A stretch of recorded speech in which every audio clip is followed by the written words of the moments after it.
सदर नशीन तेलंगाना कानून साज काउंसिल गुत्ता सुखेंद्र रेड्डी ने 2000 रुपए के करेंसी नोट की गश्त की दस्तबरदारी के फैसले पर मरकजी हुकूमत पर बरहमी का इजहार किया और इस फैसले को गैर मंतकी और मजहरा खैज करार दिया। उन्होंने यादगिरी जिले में मीडिया से बात करते हुए कहा कि मरकज की बीजेपी हुकूमत अवाम की अक्सरियत की ख्वाहिशात के खिलाफ यकतरफा फैसले कर रही है।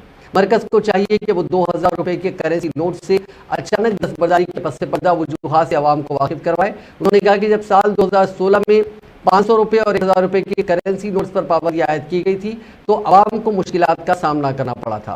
बैंकों के सामने तवील कतारों में ठहरने के नतीजे में कई अफराद की मौत हुई थी। उन्होंने निशानदेही करते हुए कहा कि 2000 रुपये के करेंसी नोट से दस्तबरदारी मुकम्मल मजहरा खैज और गैर मंतकी है। उन्होंने कहा कि 2000 रुपये के करेंसी नोट्स की गश्त के दस्तबरदारी के मरकज के फैसले से कोई नतीजा सामने नहीं आएगा।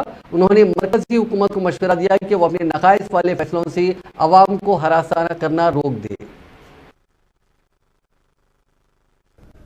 ప్రజలను ఇబ్బంది పెట్టేటువంటి వైపే గతంలో డిమానిటైజేషన్ చేసే సందర్భంలో చాలా ప్రజలు అవస్థపడ్డారు। 1500 నోట్లు రద్దు చేసి తిరిగి ఇవాళ 2000 నోట్లను వాళ్ళే ప్రవేశపెట్టారు, వాళ్ళే రద్దు చేసుకున్నారు। అంటే దీనివల్ల తుగ్లక్ పాలన లాగా కనబడతా ఉంది। ఒక అర్థం పర్థం లేనటువంటి పద్ధతుల్లో ఆర్థిక వ్యవస్థను కుదేలు చేసేటువంటి పద్ధతుల్లో కేంద్ర ప్రభుత్వం వ్యవహరిస్తున్నది। అది సరైనటువంటి విధానం కాదు। ఎందుకంటే ప్రపంచంలో అతిపెద్ద ప్రజాస్వామ్య దేశం, అతి జనాభా కలిగిన దేశం।